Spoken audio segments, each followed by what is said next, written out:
Well, you know what? Actually, I mean, come to think of it, you know, I think maybe I'm a liar today. I guess I lied when I said that I wasn't interested in talking about the Logan Paul Dillon Danis thing.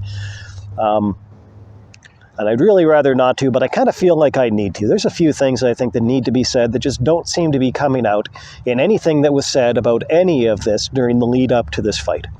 And so, as I'm sure that anybody who must be watching this must be aware of, the lead up to this fight was, let's just say, you know, it was a gong show. It was a pretty entertaining gong show. I don't deny it, but it was a gong show. So Dillon Danis, who hasn't fought professionally in anything, you know, in several years, hasn't actually taken a fight or shown up to a fight, you know, in Bellator MMA or just about anywhere else for the last couple of years, you know, at least partially due to some injury issues. He had some injuries, so fair enough. But multiple years of inactivity, you just, in a sport like that, multiple years of inactivity, and you cease to be a factor. People stop taking you seriously.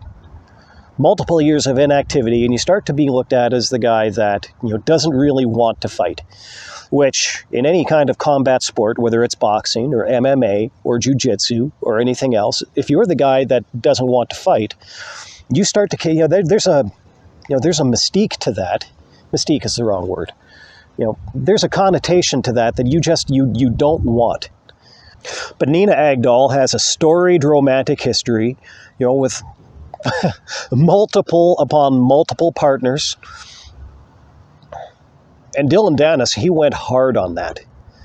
You know, he dug into he dug right down to the bottom of the internet, and he dug out every little photo that he could find, and he actually found some things that apparently, you know, any other person really should not have. And he put it all out there.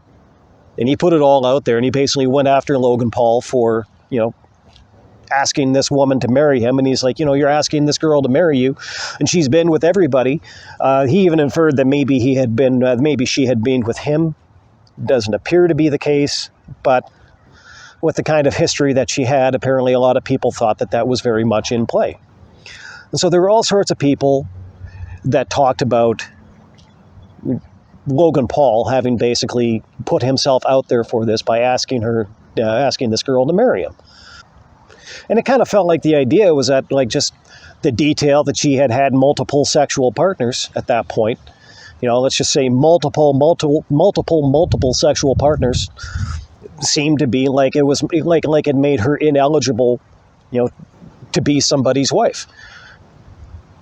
And I don't see where that follows from a lot of these. Let's face it, it was a lot of men that were saying these. And in some cases, these were men that were on podcasts that actually I do listen to, you know, people that otherwise I do tend to respect and, you know, I learn a lot from. You know, but like, for example, there was one gentleman on the Valuetainment podcast that came out and talked about how he had been with her, and so it was laughable that Logan Paul would want to marry her. And I was kind of grossed out by the idea of that, because it seems to me that if this guy was with her, then he must have liked it well enough when he was with her, because he's bragging about it afterwards. And I feel justified in feeling a little bit disappointed in some of these other podcasters that I've given my time and my clicks to. And I'm not necessarily, you know, going to, you know, stop doing that for them after something like this. But I do kind of feel like they really need to stop and take a look in the mirror. Take a good long look at the kind of values that they're trying to inculcate, you know, in the men that follow them and listen to them, you know, and allow themselves to be influenced by them.